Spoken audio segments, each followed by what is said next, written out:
Hi, everyone. Welcome to Mama Wears Athleisure. I am your host, Mariela de Santiago, a first-time mom. We focus on all things mom with tips to help make life easier and more organized for all you mamas out there.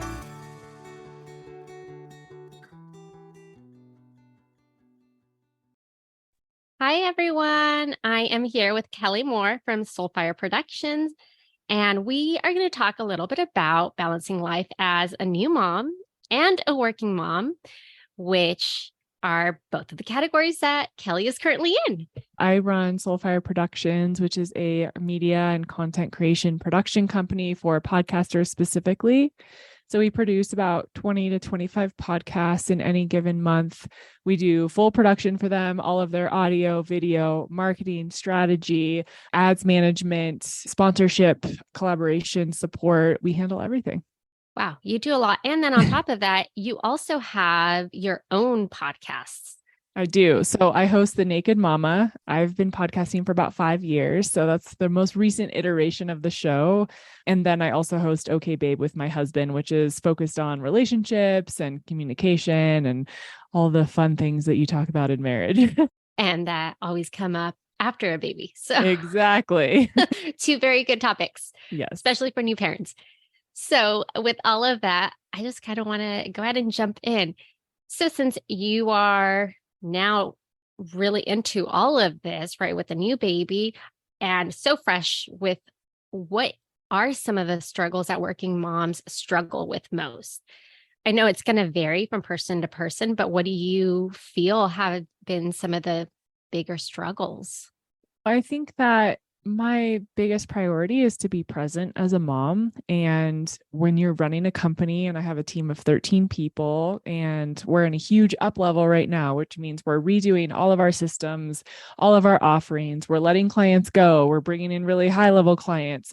I have so much energy that I'm pouring into the business. And so for me, it's every single day sort of doing an audit of my day and my energy and how I'm showing up. Because if my top priority is to be a present mom and really engage with my daughter and be hands-on with her, how can I let the work stuff go even when I haven't checked all the boxes and sent all the emails and checked in with every teammate to make sure that I'm there with her? And sometimes my achiever and my perfectionist comes in and is like, you need to get this thing done.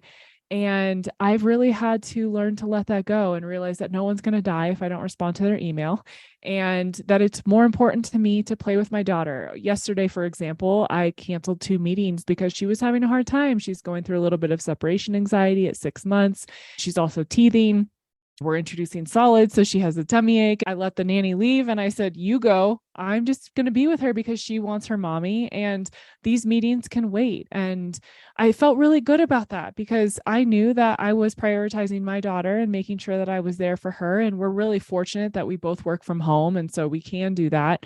But I think that on a daily basis, that's really a struggle that I have. And I hear that from a lot of my other friends who are working and have kids and are trying to juggle it all. And it's like, how can I be present and also continue to have my identity within my role at work and the way I want to and have that success? I appreciate that you said that because I feel like, so for example, you have your own company and business. So I think it might be a little bit harder for somebody that is in that role to be able to separate your personal life from your work life because they're so intertwined. Yeah, Soulfire is my first baby. And even so now there's a lot of parents that are able to work from home post-pandemic. For example, my husband works from home full time.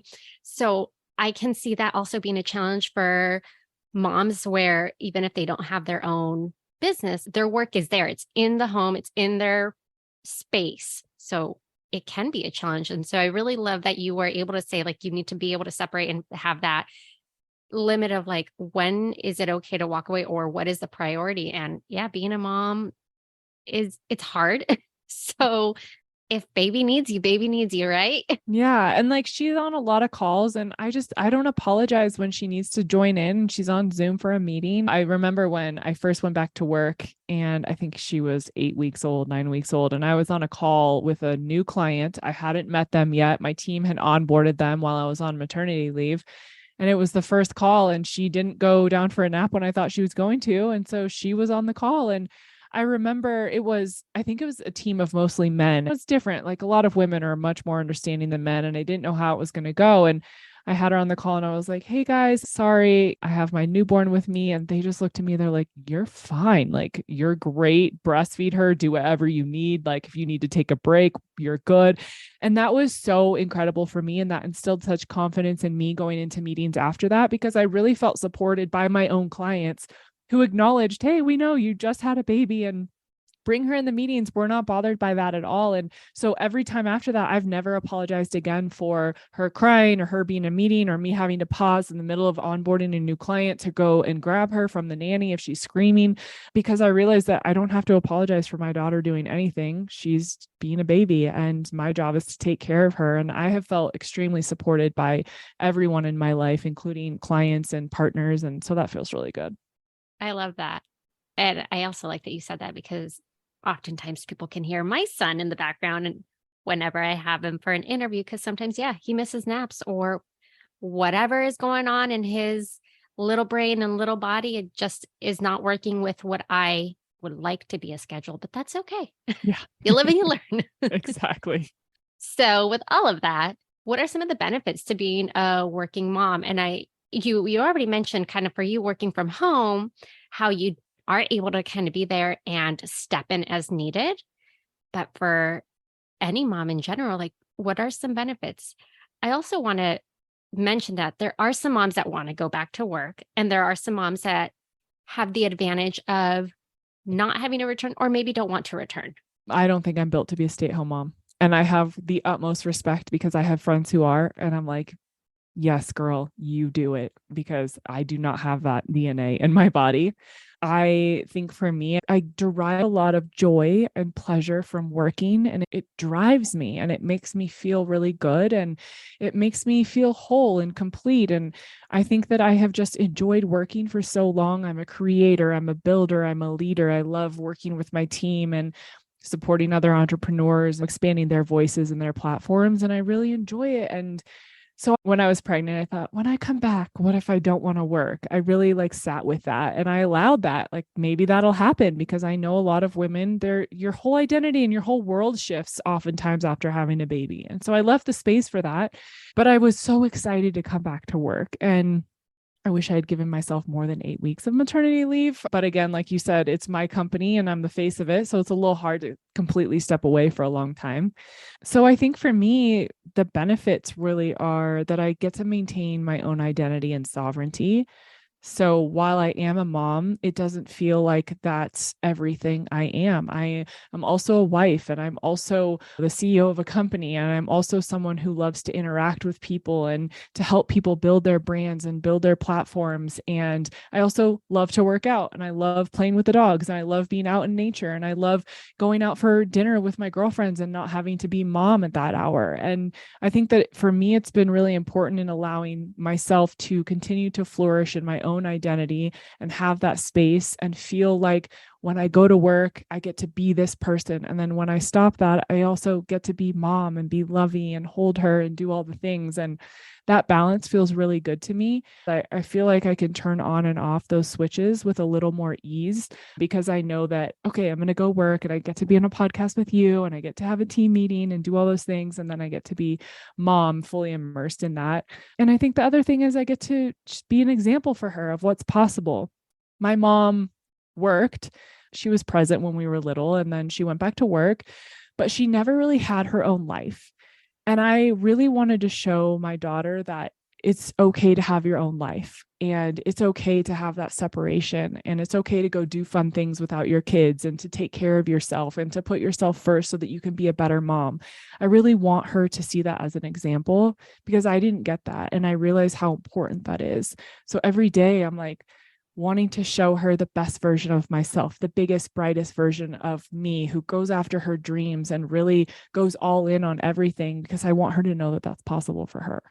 The self-care piece, so important. I think about, there was some post, I remember this from last year when my son was born, where it was kind of like a debate. Some people say, oh, taking a shower is self-care. And some people say taking a shower isn't self-care. I'm on the it's not self-care team. I need a shower, period. But aside from that, like you get to determine, and you should determine as a mom, like what do you need to be able to take care of yourself so that you can be the best mom to your kids. Yeah. Otherwise, you're just giving, giving, giving, and you're draining yourself. And then what do your kids end up seeing as a result of that? I think that a lot of women are resentful that they don't have help, but we also are not good at asking for help or receiving, right? It's like, no one helps me. I'm so angry. And it's like, well, when was the last time you asked for help? Or when was the last time you let someone help you? I see that all the time. And it's not even just in parenting. I saw that for a long time before I even became a mom. I was so blocked at receiving because I'm so good at handling everything. I'll take care of it. I've got it. Let me do this for you. All the things. I'm the caretaker. I'm the doer. I'll make shit happen. And then I'm like, depleted over here. No one's taking care of me. Why am I feeling so resentful? What did I do wrong? And it's like, well, you're not available for people to help you, and you're not open to receive that support because it means something, that there's something wrong with you or bad about you because you didn't handle everything yourself. I'm in the era of like, yeah, I am superwoman and I can do it all, but I choose not to be. Like, I asked my husband to go get me a glass of water. I have 2 feet. I can walk my ass up the stairs. And I'm like, hey, babe, can you go get me some water? I ask him to do that and I let him bring it to me. I ask him to go get my daughter up from a nap. I am fully capable and available to go do that, but he can do it. And I think that the more we can ask for help, the less resentful we are, and the more we have space for ourselves. If she's taking a nap, I will go get in the bath at 4:00 on a Tuesday because I have time and that's what would feel good for me. How can I fill my cup up throughout the day, whether it's reading or taking a bath or going for a walk, where I'm not on as her mom or as the wife or running a company, so that then I can show up more present. And then I'm not resentful. I feel really great. And then I get to have a better life because of it. Hi, everyone. It's your host, Mariela. I wanted to thank you for listening and share some ways to show your continued support. You can rate and review on Apple Podcasts or Spotify. Share the show with friends and family. Buy me a coffee to help with the financial costs of running a podcast. Follow me on Instagram at Mama Wears Athleisure. And finally, subscribe to my newsletter. Thank you for listening. Yeah, lots of great points. Like it is hard for women to ask for help. I'm with you on that. I'm like the leader. I like to handle things. And maybe it's just my crazy control freakness. Like even when it comes to loading the dishwasher, I see my husband doing, I'm like, oh, but you're not doing it right. That's not how. And then I have to remind myself, like, step away. He's doing something so that you don't have to do it, even if it's not done correctly. He did it. Mm-hmm. Right. Because like it doesn't matter. We Yeah. just want to control everything. And if we can let go, things can get done in their own way. And we have so much more space in our bodies when we are not worrying about how is he loading the dishwasher, or how is he changing her diaper? Like literally, who cares, you guys? Who freaking cares? As long as they're alive. Yeah. And happy. They're alive and fed and happy. I mean, they probably have food all over them and maybe their diaper wasn't changed within the hour that they peed, but like they're good. So given all of these different roles that you have, what have you found that helps you balance all of these, like balance your work world and your mom world, that would be helpful for any mom out there that's unable to really, or can't figure it out, hasn't figured it out? I think that's a lot of us still. I mean, I definitely wouldn't say I'm a total expert. I've been doing this for 6 months, but what I feel is that balance doesn't exist. I feel that there are chapters and there are priorities and there is renegotiation and shifting depending on where you are. And it's like I said, if my priority is being a present mom, then I'm not going to balance getting all the things done. I'm going to reprioritize and say, it doesn't matter as much to me that these emails get done today. So I'm going to move them on. I'm going to move them to tomorrow because my daughter needs me to be present and I'll do it when I have time. Maybe that's balance to some people. That doesn't feel like balance to me. It just feels like renegotiating my life and where my energy goes, because I know that I have a 6-month-old. It requires almost all of my attention 24/7 because I'm the one with the boobs. I'm the one that she wants. I'm the comfort.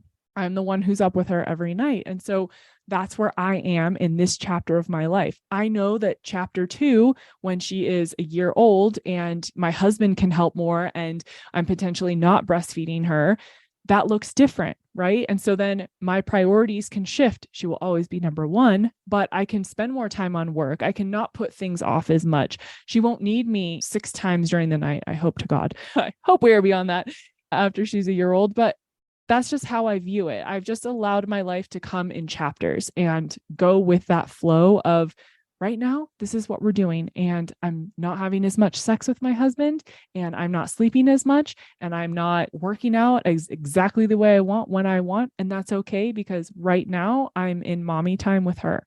And when that shifts, then I can renegotiate again. Yeah, it sounds like you just kind of reprioritize depending on the stage that you're in. Mm. So you seem to really kind of have an idea of like what works for you and how to balance things as best as you can. What have you found that helps avoid burnout? Yeah. Well, I would say sleep, but I am lacking in that department. Coffee.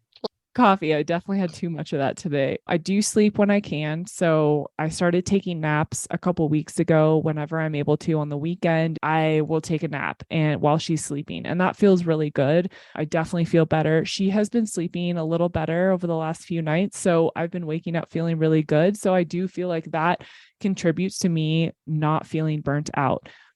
What I will say is that sometimes that's not possible, right? Like sometimes your kids are sick. One night she was up vomiting all night and then she just needed to be held for 2 days because she was sick. How do you avoid just like falling apart when you have to deal with that and you're also working?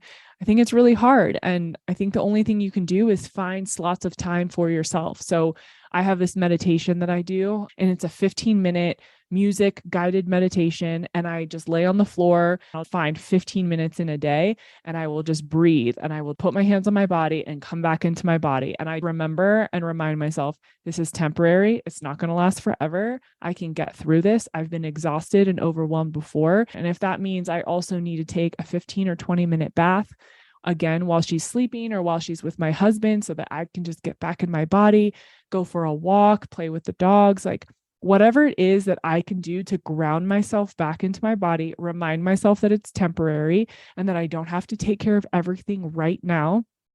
I feel like I really calm my nervous system and remind myself that, yes, we are getting to a point where we are way overwhelmed and our body is just overstimulated, and we have the tools and resources to get through it.